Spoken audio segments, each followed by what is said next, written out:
I just recorded this video. I was about to upload it. I'm just like, I don't like how I presented the data.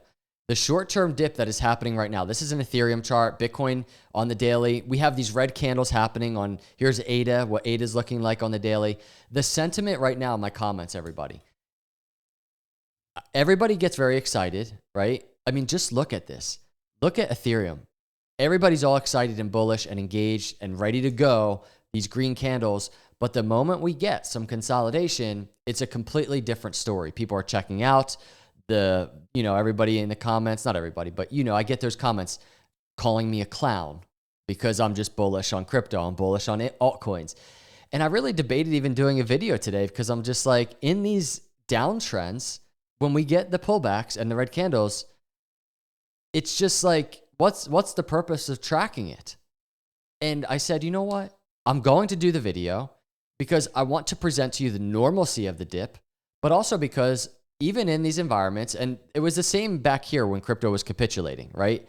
I was sitting here just saying I'm bullish on crypto, and I'm not going to just, step away from being bullish on crypto and change my tune because we're dipping. And that's how it is right now. So I want to, in this video, go over Bitcoin analysis on the short term. I want to talk about, there's some red candles. I want to talk about what more red candles might look like, why it would happen. I want to go to Ethereum and do the same, and I want to do the same on ADA. So hit the subscribe, hit the like on the way in. And by the way, we'll talk about upside as well. We'll talk about, hey, if the bulls can step in on the shorter term, that would be nice, and what that breakout could look like. But let's start. I want to start with Bitcoin on actually, this is a daily. I want to start on the weekly. The biggest thing, and I know I've been talking about this, is we broke all-time high. We consolidated, and please keep in mind on all of these charts, this dip that we went through, record-breaking in terms of not just crypto, but stock market. The fear that was here is record-breaking. And Bitcoin was dipping to like the 70s.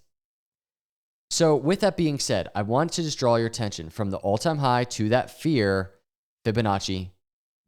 And look at this. This is over a month of upside.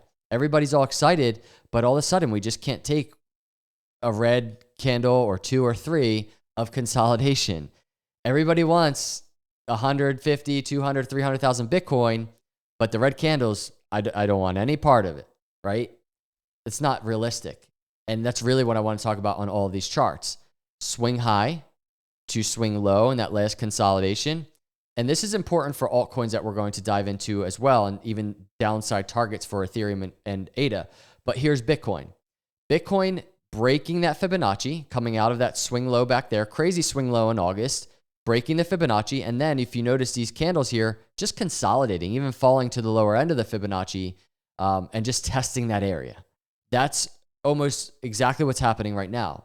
We don't know how this will play out, but we want to track it in the short term. And when we start looking at ADA and Ethereum charts, there's a lot to look for in terms of those targets to downside, where it needs to show support. And Ethereum has a crazy resistance area we have to check out.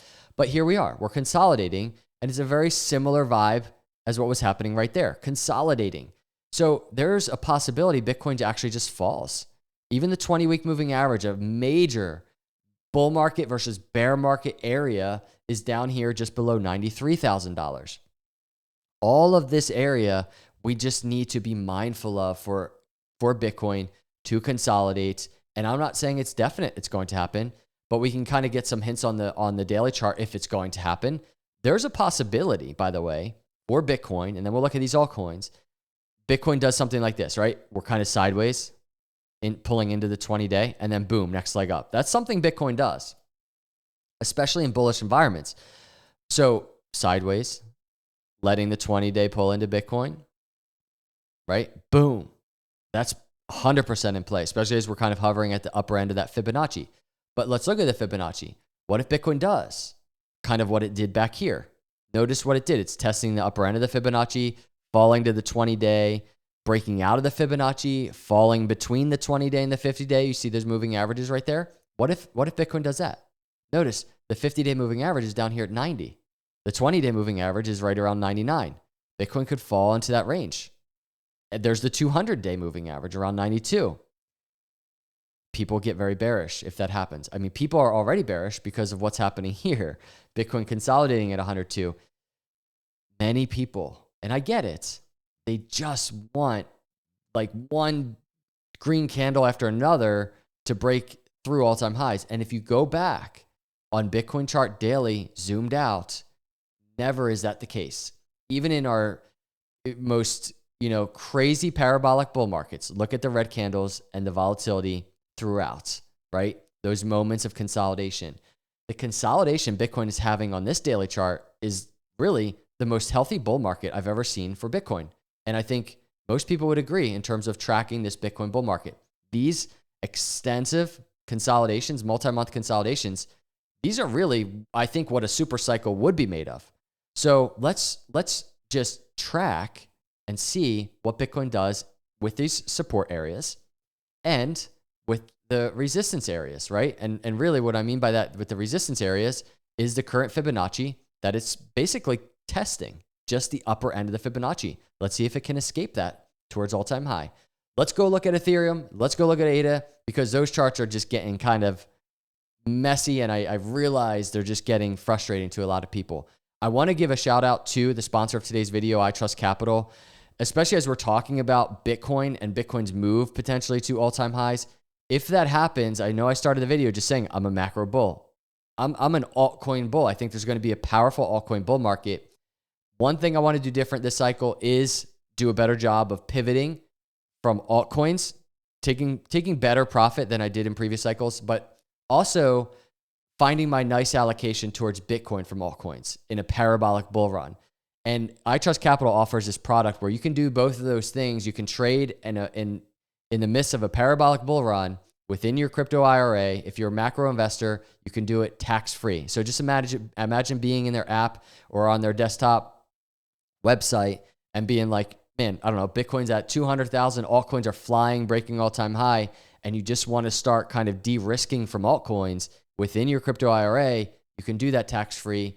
If you're a macro bull, a product like this just makes a lot of sense, and they are doing insane amount of transaction volume. They have over 200,000 accounts, a very trusted name in crypto, one of the best products in crypto.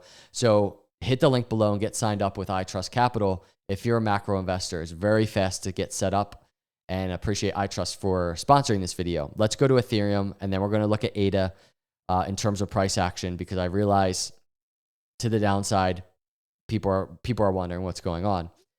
Here's Ethereum. We got the pullback. We waited quite some time for it. I don't want to keep harping on it, but we're in the move right now. So we're just going to track the move now that it has happened. This is something I anticipated for quite some time. The move happened, but now not only is the pullback normal, and we talked about that from a structure standpoint, symmetrical triangle, breakout to the downside, a retest of the apex, normal. That's why I was anticipating the move. But now that we're at the trend line, normal. Right? It's just normal to see resistance, and there's what resistance looks like. And it's not just the lower trend line in yellow. We are contending with the 200-week, the 20-week, right around where Ethereum is right now. And the 50-week is just above that yellow trend line, around 27, just under $2,800. There's macro resistance here on Ethereum. And on the short term, it's no surprise we're stalling out a little bit, right, at all of these areas. But the question is, if Ethereum is going to take a break here, how does it take a break? What does it look like? And it's not necessarily a bad thing if it does. And a really good example, keeping in mind, what I said on Bitcoin, this is a very high fear moment, record breaking. Well, going back to Ethereum back here, 2018 bear market low, record breaking. I think it is record breaking on the fear and volatility S&P 500 index. But either way, high fear environment, tariff fear, Ethereum escaping, and then coming back to a higher low. So I'm sure you go back and look at this move, oh man, it's looking good. And then we start falling, and I'm sure there were people like, that was all a fake out, bear market continuation, we're going lower. And it was just Ethereum needed to put in a higher low sometime for the bulls to continue their macro upward momentum. This is what's very much in play right now. And this is a terrible thing for people that are very zoomed in and are going to be watching these charts only on the zoomed in, because this means Ethereum can fall to the Fibonacci, $1,900 to around $1,600, $1,700. And I'm sure, as in, that previous cycle that we just looked at on that higher low chart, I'm sure if this move happened, people will be absolutely just calling for bear market, more lows, but it would just be a normal technical move. But we might not even have to get there. So let me discuss the daily chart on Ethereum. Then I want to discuss the ADA chart. So on the ADA or on the Ethereum chart, we have on the daily chart, we have the 20-day moving average around $2,100. So maybe Ethereum, 4 days of consolidation so far, maybe it just needs to meet that 20-day, right? The 50-day pulling up. Maybe it needs to go in between the two, right? So maybe $2,000. Our higher low Fibonacci on this weekly was around 1,900 down to around 1,1700. Maybe we don't need to go that low down here, right? Maybe it's more just a matter of meeting these moving averages before continuation. And this is a move we talk about often. When we get the 20-week moving average crossing above the 50, it's kind of like time to consolidate. And I talk about that so often. If you watch my videos, you know exactly what I'm talking about. And that's what's happening right now. But suppose Ethereum meets the 20 somewhere, or maybe it doesn't even need to touch the 20, but it gets its consolidation. It allows the 20 to kind of get a little closer. We're not overextended as much. And then we're continuing to the upside. Let's watch the 200-day moving average around 2,700. We start breaking that area. Guess what?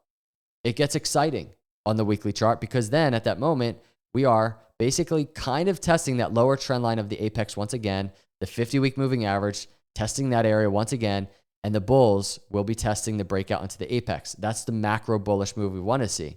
It's just a matter of how is that going to play out in the short term? Is it going to be sooner than later, where we're just coming down a little lower and then we're making the move? Or are we going down, extensively over the coming week or two? High fear again, I'm sure, higher low, and then we're going to make a move to the upside. That's what I'm watching on Ethereum. Now let's talk about ADA. I posted this yesterday on X, but this is a video from like a couple days ago. Check it out, right? So as Bitcoin is testing its Fibonacci, maybe ADA needs to put in a higher low at these moving averages, the 50, the 20s right there, confluent, but 73 cents. So down to around 69 cents is one. So there's our target. That was actually from a few days ago, May 14th. But look, and by the way, that's not the Fibonacci. We're going to talk about this target in just a moment. But look at ADA right now. It was just under 80 cents when I did that video, and now it's just making the move, right? Swing low to swing high, and there it is, falling to the Fibonacci. There's the 50-day moving average around 68 cents, just below the Fibonacci. We're falling to key moving averages on ADA right now. It's a higher low. I don't know. I'd have to go check, but if you remember not long ago, we were falling right here, May 5th. I'm sure people were frustrated. I'm sure engagement was not looking good. I'm sure sentiment was looking terrible. And what was it doing? It was putting in a higher low. So on the short term, we can watch this area for a higher low for ADA. In that environment where Ethereum's really falling on that weekly chart, crypto might just be not looking good on the short term. Bitcoin falling, Ethereum falling, ADA falling. This is not a likable event. I get it, but just normal. So equal to Ethereum's higher low from the capitulation. This is what ADA would look like. Swing low to swing high. There's our higher low, Fibonacci, 64 cents to around 58 cents. This is a more macro Fibonacci, and that is in play. Let's first see how the shorter term Fibonacci holds up, this swing low to swing high, right? Which we're about to test, this Fibonacci right here. Let's see how it holds up going into this new week. But just please keep in mind that this is normal. And if we look at even kind of this end of October area, ADA was still falling and testing lows, just looking terrible. Going back to Bitcoin on this weekly chart, end of October, Bitcoin testing its Fibonacci area right now. Bitcoin testing a Fibonacci area similarity, but end of October, what was ADA doing? Just looking terrible. End of October, going lower, trying to bottom out somewhere. So while Bitcoin does that, ADA, Ethereum, altcoins might be doing something like this, and it could get ugly. One thing I talk about a lot is in the bottoming out formations of these altcoins, it's just oftentimes painful. It's just extended over an amount of time we don't want to see, and it just really, people start checking out, sentiment gets really bad, and this is just in play. It's just, man, altcoins are just not gonna get it, right? if this is happening. It's just in play. Let's see. We might have the bulls in the coming days even to open up this new week. If the bulls step in, support at the 20 and 50, this is so in play. The upside is so in play. We just had the 20 crossing above the 50. We're retesting the area, which is normal. If we see support here, start going higher, it's time to start talking on the mid to macro bullish confirmation areas. We're not there yet, but if we start entering into this entire red range, which for me is the 8 of bull market doors, if we start making that next higher high, it's time to start really talking about macro bullish confirmation. But we're not there yet. We're kind of in that process of exiting that capitulation. And this process, as we've seen, can be kind of annoying, I guess is the best way to say it. So let's continue tracking the charts. I wanted to redo the video because I just really wanted to speak to the downside scenario on the short term within context to how normal it is, as well as just the macro. I'm a macro bull, everybody. And, putting up with these short-term moves is just part of the game. If you enjoyed this video, please subscribe. Please hit that like button. Your support means a ton. I will see you all in the next video. God bless.